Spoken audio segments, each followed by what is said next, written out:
This webinar is part of our emerging practice series. So it really intends to highlight innovative approaches from across our network that may inform and inspire work in other regions. And today's conversation is a great example of that goal. I'm really excited to hear how F3 Innovate, or F3I, as you'll hear it called today, is building a collaborative model for agriculture and food innovation in the Central Valley of California.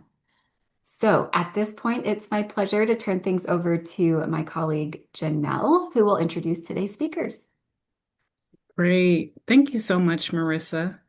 We are thrilled today to be joined by a group of leaders who are helping to shape a bold vision for agriculture and food innovation in California's Central Valley.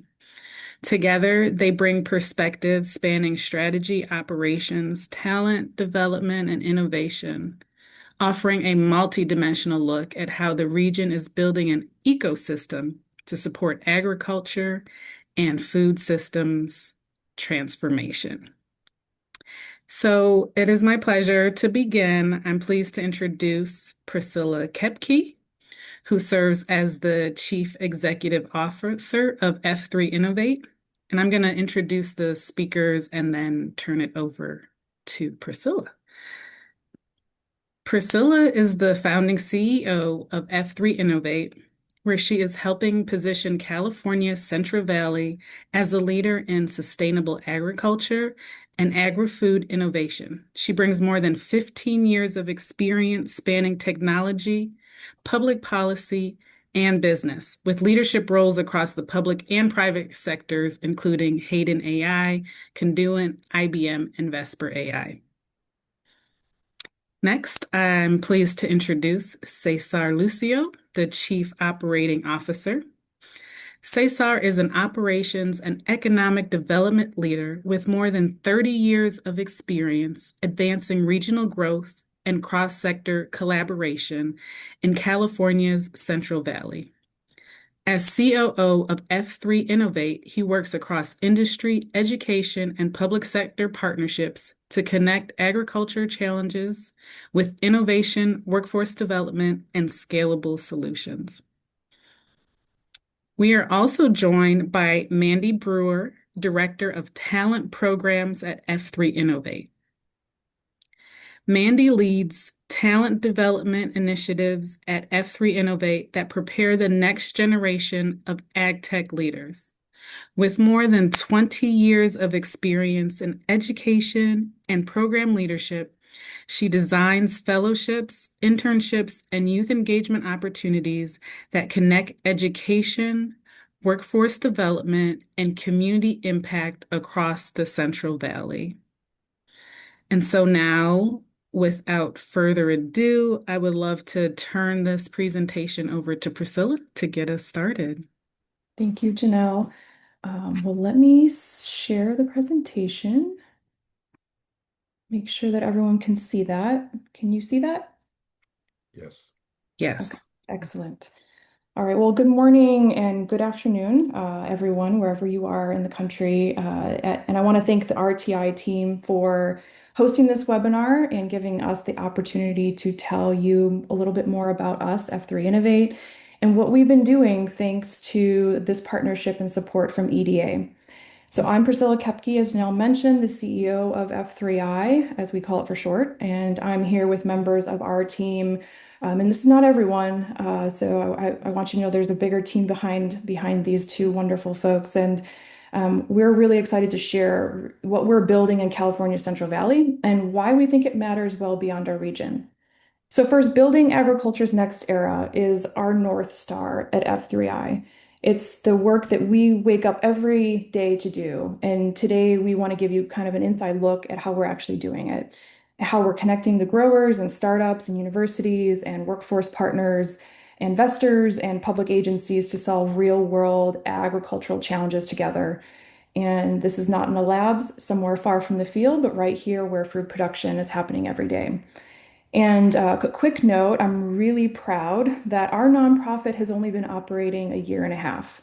And really, you'll get a sense of how far we've come in the last year and a half. And I often say that We're running as fast as possible to achieve the goals set out by the EDA grant and really building and flying the plane at the same time. Sure. Awesome. Works. So, first and foremost, our mission is pretty straightforward. F3I is connecting the growers and industry partners to the solutions that build a resilient agriculture and food system. And what does that mean in practice? It means that we start with the growers. We start with the people doing the work, facing the pressures, and making the decisions every day about what's viable and what's not. And then we work backwards from there, connecting them to the research, the technology, the talent, and the capital that can actually help. So we're not a tech company, we're not a venture fund, but we are a nonprofit building the connective tissue that this industry needs to help move innovation from lab to field.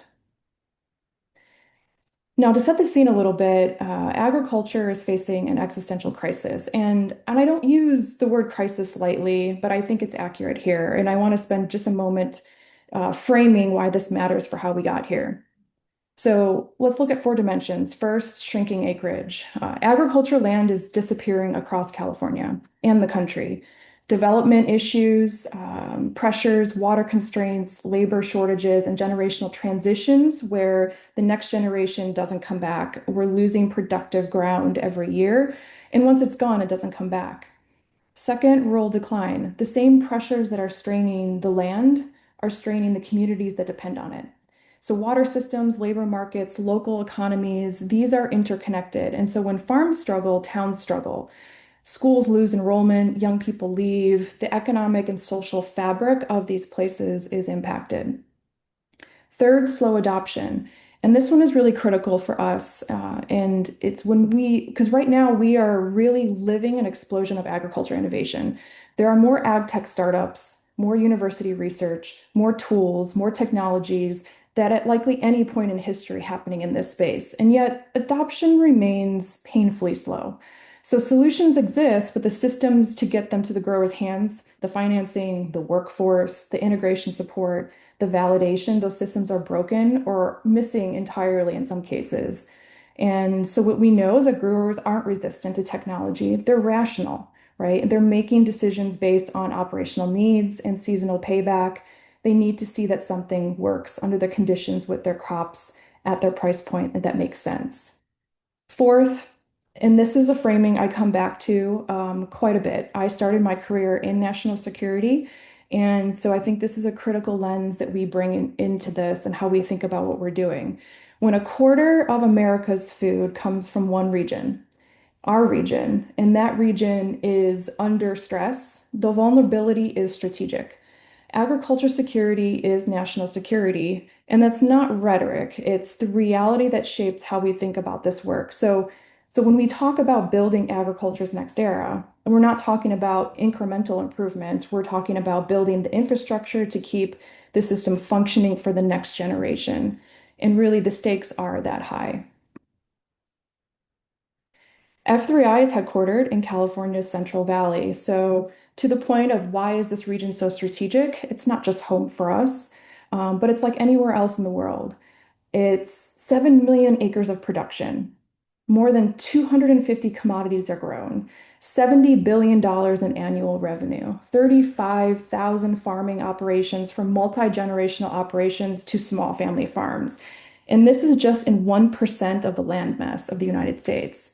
This is the most productive agriculture region on earth, and that's exactly why we're here.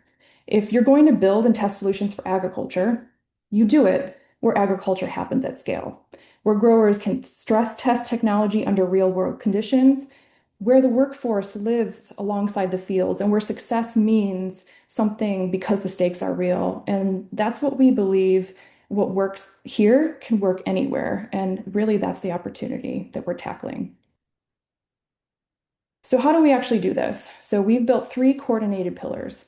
First is our talent development. We're educating and empowering the next generation workforce to transform the ag value chain. These are the people who will operate the tools, manage the data, and lead the businesses of tomorrow. Our second pillar is our commercialization engine. And this is the infrastructure and the resources to help ag innovation scale. So think pilots, validation, deployment support, Funding, so the solutions can reach farms of all sizes, not just the largest operations. And our last pillar is our Catalyst Fund. So this is where we are pulling together strategic capital for early stage technologies, addressing agriculture's most significant bottlenecks. This is about de-risking adoption so that growers can access tools that work without taking on all the financial exposure themselves. So these three pillars do not operate as separate programs running in parallel, but it is one system. So problems surface through the grower and community relationships, and then the solutions get built and tested through commercialization. And then our talent gets trained on real challenges. So capital flows to what's proven, and it's really designed to move agriculture from the problem to adoption. So how do we work, or how do we visualize our work? And this shows more of the flow, right? And I want to spend some time here because I think this approach is different from a lot of what you see in the innovation space. We're building foundational infrastructure across these three areas: commercialization, funding, and talent, and connecting it directly to the growers and the industry partners. But the key word here is connected, right? So they're one system designed to move agriculture from problem to adoption. So, how does it work? It starts with the growers. The real world problems surface through our relationships with Central Valley growers, thinking all of those things from water efficiency challenges, labor constraints, pest management, post harvest losses. These aren't the hypothetical questions. We're really digging into their operational realities. And then these problems feed into our commercialization engine and our infrastructure there, where we have researchers and startups and technical teams through our partnerships that can build solutions with shared resources and real data. And they don't have to leave the valley to access what they need. And so as solutions emerge, they move into validation and piloting, and we connect the builders with the growers that can test these tools under real world conditions in the field, not just in the lab. And this is where you learn what actually works. And then when something proves out, we have the capital that flows to scale it. And then throughout this entire process, our talent programs are training the workforce that makes it all run. Students aren't learning abstract skills. They're working on real challenges with real partners, building real experience that keeps them connected to this industry. And so out on the other end of this, our outputs, we have solutions that are deployed into the field, higher productivity for growers, reduce input costs, new jobs created in a new region, new venture companies, a more resilient agriculture supply chain, and stronger communities that can sustain themselves for the next generation. And that's what makes this a system rather than a one-off projects. And those real world results are really generating that data, those new insights and problems to solve. And it's really a continual feedback loop. Now, just thinking through this piece here, it's agriculture challenges we know are very much interconnected. And I mean, just think about how labor shortages affect harvest capacity, market pressures are affecting technology investments. You can't solve one piece in isolation and expect the whole system to change. And so we think about impact for our organization and our region across 9 levers. And I won't walk through all of them in detail, but I think the framing is important for how we think about systems change. The first lever is experimentation, and kind of alluding to this already, this is where we create that protected space for new solutions to be tested without requiring a grower to bet their season on something unproven. We work closely with our academic partners in this way, from Fresno State, UC Merced, UC San Diego, Merced College, and UC A&R, to create these environments. The second is scaling. What works will reach more growers, and a solution isn't going to be truly impactful unless it works at scale across different crops and conditions. And so that's very different than invention alone, but it requires a different type of infrastructure. The third is around orchestration and network building. F3I was created by a powerful coalition of universities, community organizations and growers and public agencies all coming together around a shared vision for this region. And all of those partners sit on our board. And so we leverage that network every single day. And where connections don't exist yet, we build them. Growers who should be talking to researchers, thinking startups who should be talking to service providers, workforce programs that should be connecting to industry. This is really a huge part of our work and is really making sure that the right people are in the room together. Fourth, data and knowledge sharing. Insights in agriculture are really siloed. So a research breakthrough at one university doesn't necessarily reach a startup 2 hours away. And what we're building in terms of infrastructure, we'll talk about our supercomputing center a bit later, but that and our data commons is really to help facilitate and change that. Human capital, we've talked about this. Mandy will go into this more, but none of this works without the people. We need the people who can operate these tools, interpret the data, manage the system. It's a core pillar of our work. Physical infrastructure is our supercomputing center is an example, but this extends to actual test farms in the region and research facilities, all of the connectivity around those assets. And the stakeholder engagement, public awareness, policy, and regulation pieces are really just about that broader ecosystem of conditions that enable these things to happen, and the stakeholders who need to be a part of that conversation and who want to change that. So I think the point here is just we very much are approaching our work from a systems level approach, and no single program or single investment or partnership is going to solve this. It really takes a coordinated regional ecosystem to make it happen. So, with that, we're going to dig into each of our pillars a bit and tell you more about what we're doing there. So, Mandy, I will pass it over to you to take on our talent programs. Absolutely. Thank you so much for allowing me this opportunity to share a little bit about what F3I Talent Programs is all about. And just to really set the stage for you, the Central Valley of California does indeed produce more food than almost anywhere on the earth. And for generations, the communities that really live closest to that food system have been the furthest from the economy shaping its future, especially the technology and the innovation that are really kind of blossoming through every element of ag and food in this region. And so talent programs is trying to change that. And, no global hub for agriculture and food innovation can sustain itself without having a talented workforce that grows up inside of it. So many of our young people in this region talk about wanting to stay here and talk about wanting to invest here, but just don't necessarily see the jobs and the pathways to keep them connected to this place. But they want to build it and they want to move it forward. So, the future of this food system is not going to only depend on technology. Yes, technology offers a lot of opportunities for these small businesses to find ways to grow, but whether regions can develop and retain talent needed to support the next generation agriculture is really important here. And we have to give them a reason to invest. They want to be here, and let's help them find the direct pathways to that. So this is what really we're all doing, showing here is that we're building that workforce earlier.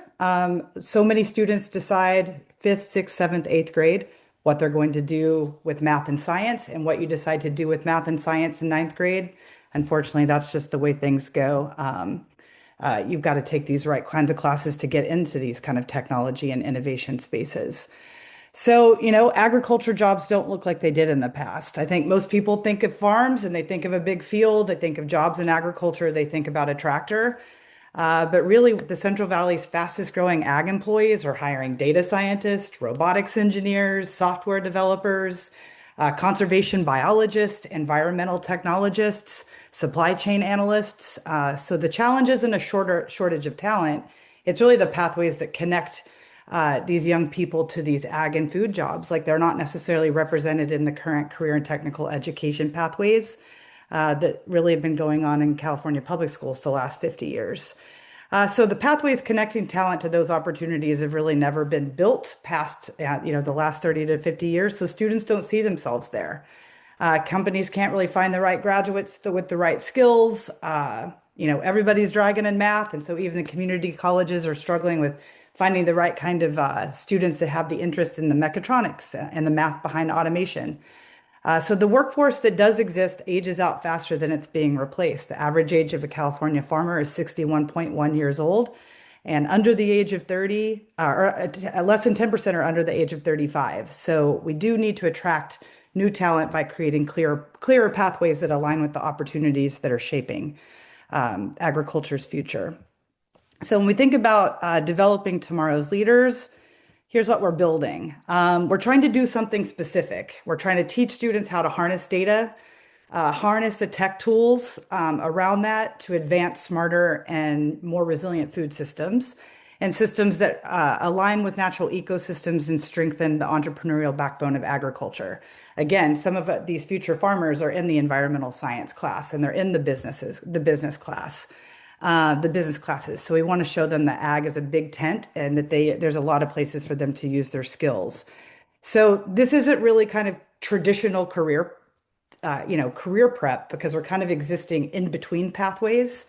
And we're not simply preparing students to fill existing roles. We're actually trying to create a generation of leaders that are transformational, that are helping ag kind of move toward this more technology innovation space.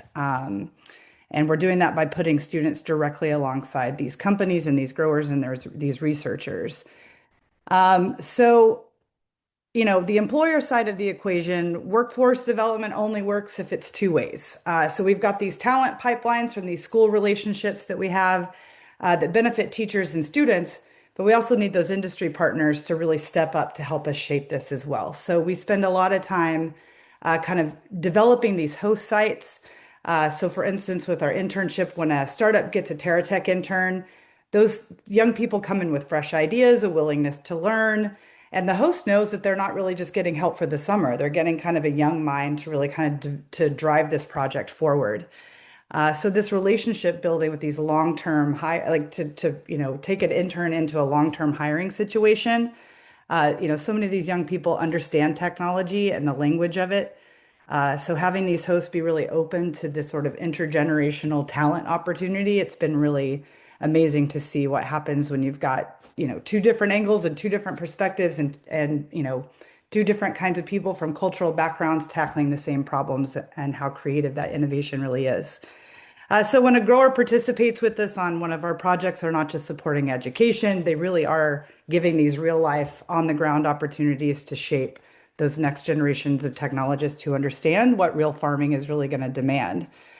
So we're trying to get these companies connecting with, fresh talent, emerging talent, ideas, real world problem solving.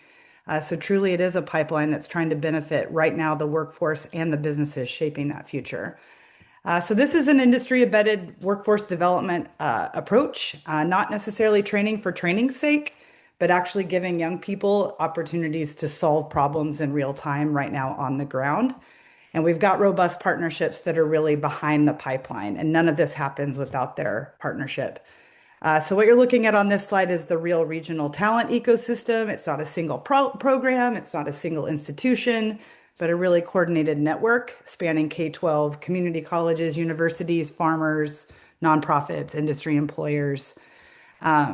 And these aren't just logos on a slide, or names on a slide. Each of these partners is a really, really important node in this ecosystem, and really designed to catch students at every stage, from elementary school field experiences to high school research grants to community college robotics, university internships, and really try to connect them to the industry that needs them. So again, this is infrastructure that's, a global innovation infrastructure that's built on not just technology, not just capital, but people, and those relationships that put them in the right rooms. So we have 4 programs and 1 pipeline, and it's designed for every stage of a student's development. So starting with our TerraTech, it really places those college students in 8-week summer internships. We have Central Valley companies, but we've also gotten into some of the home offices from other parts of California that have an office in the Central Valley. We've got students that are attending UC Merced or Fresno State that maybe are home for the summer in a different part of California and still being able to connect to agriculture even there. So we've got a variety of different projects that these students are working on. What's really amazing too is there's 41 different college programs represented in that internship pool, which says that there's a lot of different angles to agriculture and a lot of different people interested in agriculture from different parts of a university program. Kind of moving down the line, we've got the Farm Robotics Academy for our high school and community colleges. We're opening that up to middle school next year, but really give them real life farm grower problems in partnership with these growers, You've got a young group of talent that are innovating with the same technology tools that the adults in the space are using. You've got now young people really kind of innovating to those farm problems. Our ignition grants are for high school students. That'll also start going down to middle school next year. But really, to fund and mentor, we have a 6 county international science fair in the San Joaquin Valley. But to really mentor these middle and high school students to develop science fair projects that are connected to ag and food. So many of those projects are digital agriculture, drought resiliency, food entrepreneurship, automation. Students who get this grant get a chance to do a project that and actually have it funded to the level that you need to do to compete at the International Science Fair. And we also get to sponsor the science fair coaches to really develop and mentor that student as we go. And we have grower and industry partners that are working with those students at every step of the research process. And finally, our K-12 field experiences are connecting that younger talent to the Central Valley Farms and Research Partners.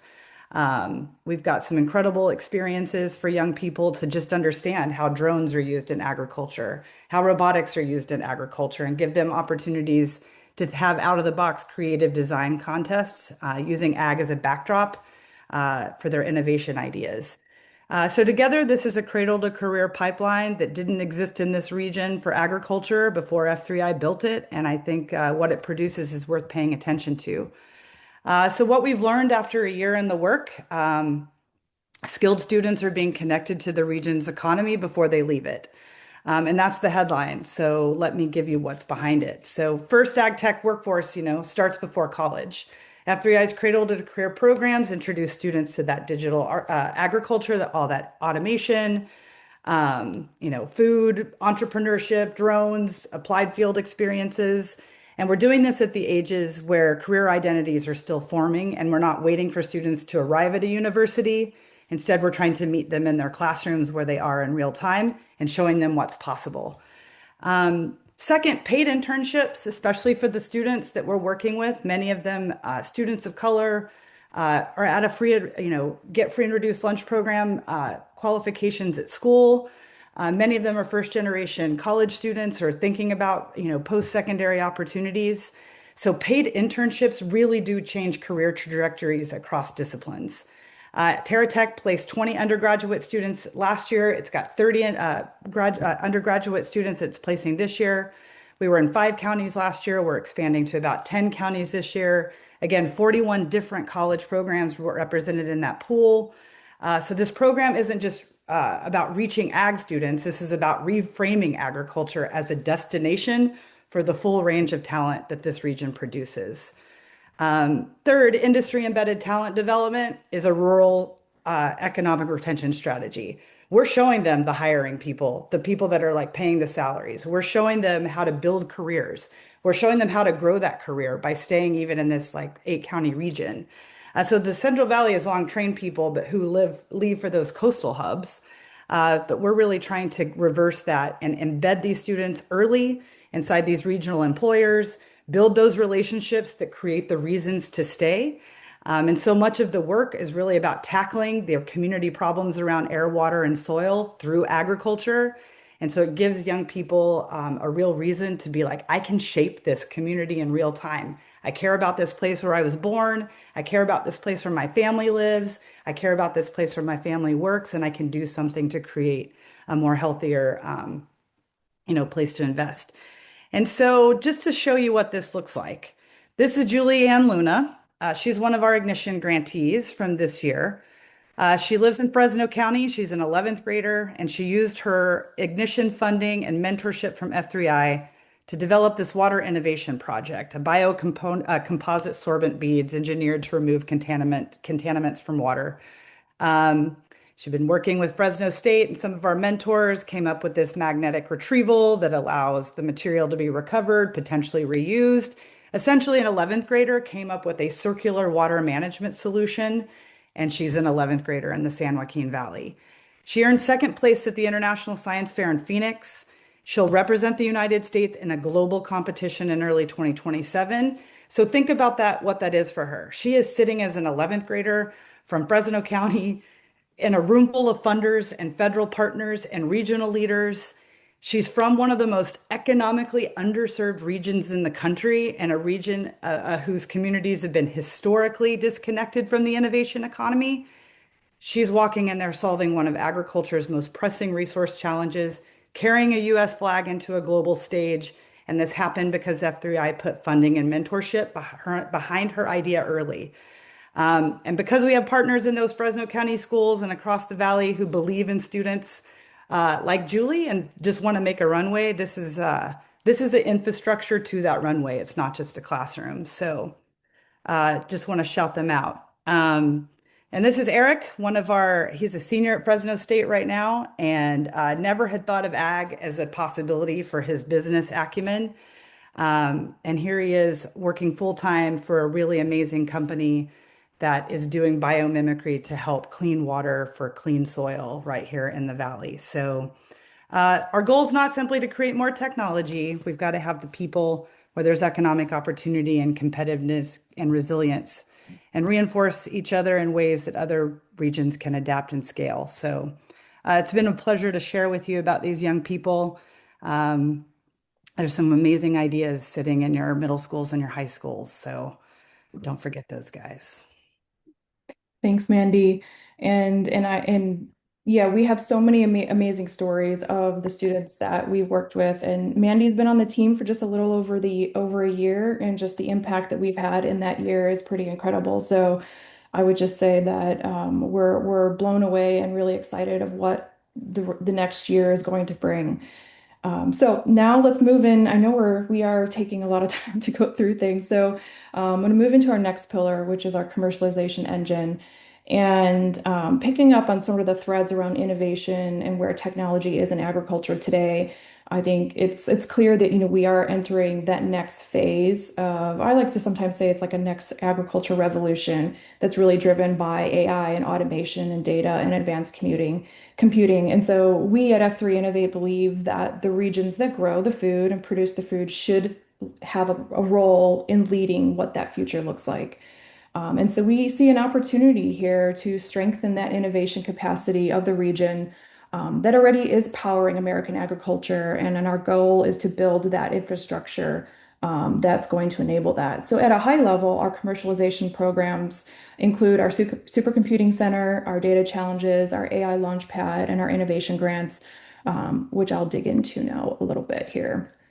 So, first, it's our biggest part of our commercialization engine right now, but it's our supercomputing center that is really shared AI and computing infrastructure built specifically to support ag innovation. So think about how ag has evolved over the last several decades. Farmers adopted tractors, GPS, guidance, and sensors, precision irrigation systems. They all helped make better decisions. And today we're entering that next shift where decisions will be informed by AI, data science, and massive computing power. However, these technologies require enormous computing power to process information and train models and analyze imagery, generate insights, etc. So most ag companies and startups and students and researchers don't have access to that level of infrastructure on their own. And so what we've done is we've built a supercomputing center in partnership with Fresno State, located in Fresno, that creates a shared resource that allows our innovators across the region to access the computing power that they need to build and test and validate new solutions. And you ask, okay, why build that here? Well, regions like the Central Valley need to have a role in participating in how these solutions are built. But we also know that building capacity creates those opportunities for our local talent. And right now, this infrastructure doesn't exist in this across the Central Valley. And so we really, through our partnerships with our academic institutions and UC San Diego that has its own supercomputer center, we are now the only nonprofit that has been given access to the national research and the national data platform. We have built the infrastructure, a node in Fresno that connects to that and enables all of our students, all of our researchers to access that compute power at no cost. It also provides this to community organizations and startups to build and innovate, really built on real world agriculture challenges and those data sets that come from the region. And so We're really, really excited about this. We're launching this live. So if anyone's in the Central Valley in the depth of summer and want to come and join the event on July 9th, we'd be happy to have you. But we're really, really excited about what this means for the community. Now, no infrastructure is complete without the actual programming that is aligned with it and actually can activate that. And so, one of those programs are our data challenges, where we are really tackling those operational problems that often don't make it to the innovation ecosystem. Growers know where their inefficiencies exist, but there really isn't necessarily so far a structured process for turning those challenges into innovation opportunities. And so that's what we're doing with our data challenges. We work with the growers and industry partners to identify the problems that matter. We build and provide the data sets, the problem statements, and the evaluation criteria so teams can focus on solving those challenges. So, our Frost Challenge, which was our first challenge last fall, we know that frost events can cost growers millions of dollars every year. And so the challenge was designed to help growers better anticipate frost conditions and make operational decisions earlier. So we had teams from across the country participate, even some international students, and to explore those approaches for the same problem. And yesterday, we actually awarded our second data challenge teams for their incredible work building prototype solutions for orchard stress mapping using satellite data. So that's really exciting, and we'll have some more information coming out on those winners. Our second program here is just as we began building our data challenges, we recognize an important problem. And we were creating opportunities for people to solve ag problems using AI and data science and cloud technologies. However, many students had actually not been exposed to these tools. And so, right now, traditional education pathways are not consistently preparing students for that emerging intersection of agriculture and AI and data. And so, if we want more students to participate in innovation, we need to create that pathway ecosystem. And that's why we launched AI Launchpad in partnership with Microsoft, which has been a great partnership, which is enabling us to introduce students across high schools and community colleges in the region to AI, cloud computing, data analytics, and problem solving using real agriculture and food data sets and industry challenges. So when you think about those pathways, as Mandy was mentioning, it's about moving these students then into data challenges, into those internships, research opportunities, the startup environments, and to get them ready for those real world careers and being impactful and being able to apply these tools. And so this is really a wonderful entry point into the broader commercialization engine. And we're launching this program actually just next week, so this summer. And then our last one here is around our innovation grants. And when we talk about where technologies must demonstrate value, the integration into grower operations and performing in real world conditions, it can be a challenge, right? Especially before growers are willing to take that risk of adoption. And so that's why we created this path, which is providing up to $50,000 in funding to startups that are addressing a problem that our growers face in our region. And really helping them get the resources they need, also through mentorship, access to farms to test and validate. So our first innovation grant happened last fall. We received over 70 applications our first time running the program. And then we invested in 5 companies on challenges ranging from water efficiency, soil health, robotics, automation, and crop analytics. And we're right now in the middle of our second innovation grant, and we will be announcing those companies and those winners next week. Now, in terms of just outcomes and what we've seen already to date, just in the last year here, is that grower challenges become innovation opportunities, and we've talked about that a bit, right? But by creating those stronger connections between industry and between innovators, we can really transform operational challenges into new technologies and new opportunities for growth. Two, the region is becoming a destination for ag innovation. The Central Valley has the entrepreneurs, it has the talent, it has the companies, it has the assets to drive this ecosystem. And so what we're doing is strengthening those pathways from idea to commercialization so we can help more companies be created here in the region to grow here and to scale here, and then be able to take that and expand from there. And to that point, right, innovation happens where production happens in the community, driven by the communities that are here around agriculture. So, that shared infrastructure, talent, and industry is what's going to help ensure that innovation remains connected to the growers in that way. Awesome. So now digging into our last pillar here fairly quickly, what I want to do is talk a little bit about this in terms of where we came from this. And we know the technology exists. I mentioned that a little bit earlier. We have that available, but adoption is just not happening and it's slow. And we would argue that the capital system is broken, right? Venture capital has pulled back dramatically from ag tech funding, which is down 70% from its peak. And even when VC funds were flowing, it was misaligned with agriculture. VCs needed rapid growth and exits at the same time. And so growers need seasonal payback. They need operational proof, and those timelines just don't match. We also know that grants are episodic, they're unpredictable. You can't build a deployment strategy around funding that might not show up and with application cycles that don't align with the growing seasons. And let's hit on loans for a second. Those are hard to get to just for early stage startups and growers alike. And so then growers are left holding the risk. And for small and medium sized operations, that's something, if it's unproven, it's not a rational technology to adopt. And so growers are resistant to really technology and making those decisions to make that adoption happen. And let's see, next slide. So in terms of how are we tackling this differently? First, we're talking about infusing capital. And the fund is absorbing that adoption risk off the grower's balance sheet. So we provide that outcome-based working capital to help deploy those proven technologies tied to actual results. Growers don't take on debt. They don't bet on their season. We are sharing in the risk with them. Growers are then capturing the ROI. So we are lowering the input cost by the adoption of these technologies, increasing yields, driving near-term payback within a single season. So talk about reducing labor costs, lowering chemical usage, better yields overall. Those are really important issues for growers. And so real savings that go into their books.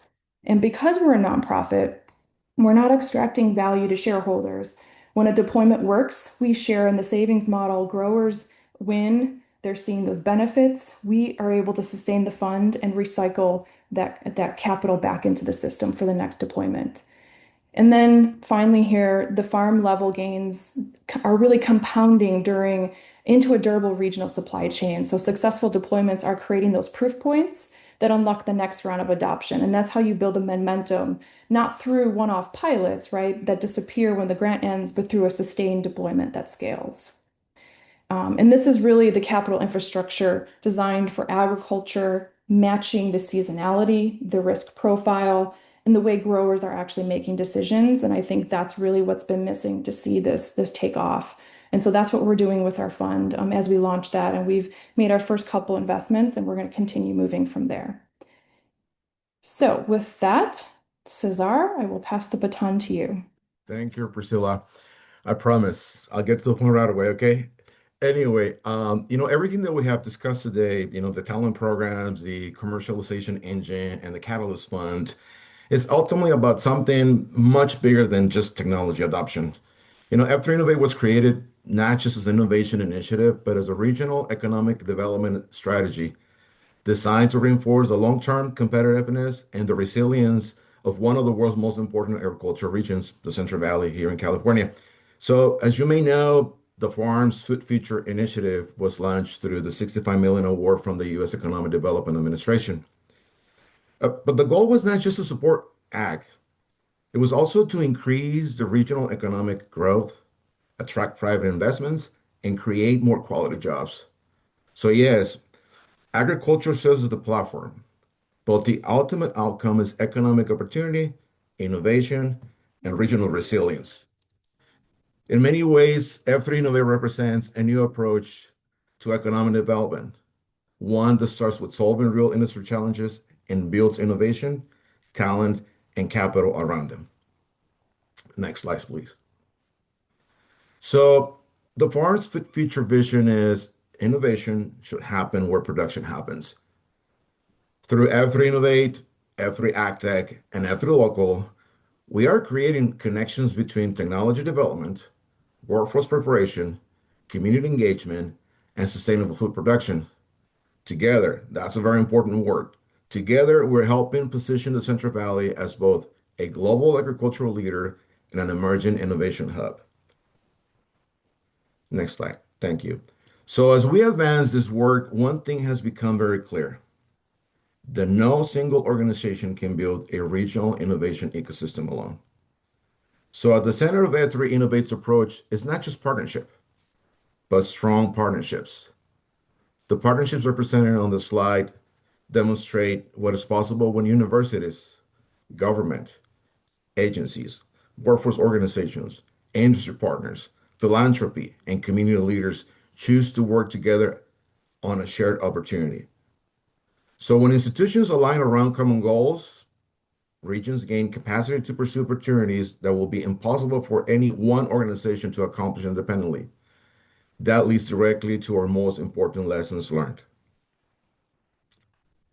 Next slide, please. So we have thought a lot about it, what have we learned so far in this journey? And of course, there's many lessons, but here are two lessons that stand out. One, first, collaboration creates capacity. So lasting economic transformation requires organizations working together to share goals. The stronger the network, the greater the region's ability to attract resources, scale innovation, and build resilience. Second, the regional narratives matter. Regions that clearly communicate their strengths, partnerships, and vision are better positioned to attract investment, talent, and new opportunities. So if you remember the Brookings, article about the Central Valley, which I believe is there's more than one, the recognition really helped to validate what many of us already believe, that the Central Valley has the assets and the leadership to become a national model for innovation-driven economic development and food system resilience. So if I could summarize this in one big takeaway from our experience so far, I will say that regions do not become innovation ecosystems by accident. They become innovation ecosystems when stakeholders choose to collaborate around a shared vision, when they invest in local talent, when they solve real industry challenges, and when they are willing to tell a compelling story about the future they're building together. With that, Priscilla. Thank you, Cesar.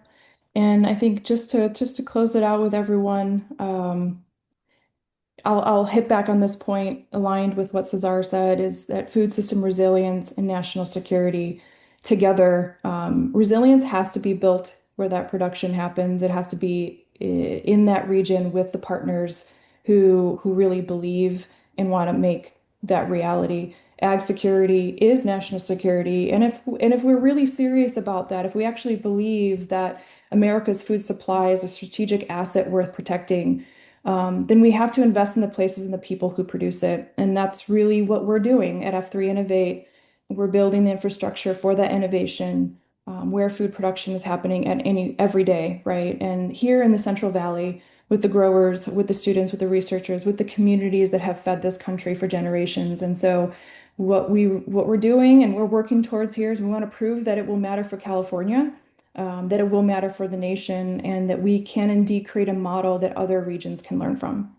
So with that, I want to thank everyone again for giving us the opportunity to present, and we would love to take questions if you have them. Awesome. Thank you so much. This was great. Thanks, Priscilla, Cesar, and Mandy for this thoughtful presentation.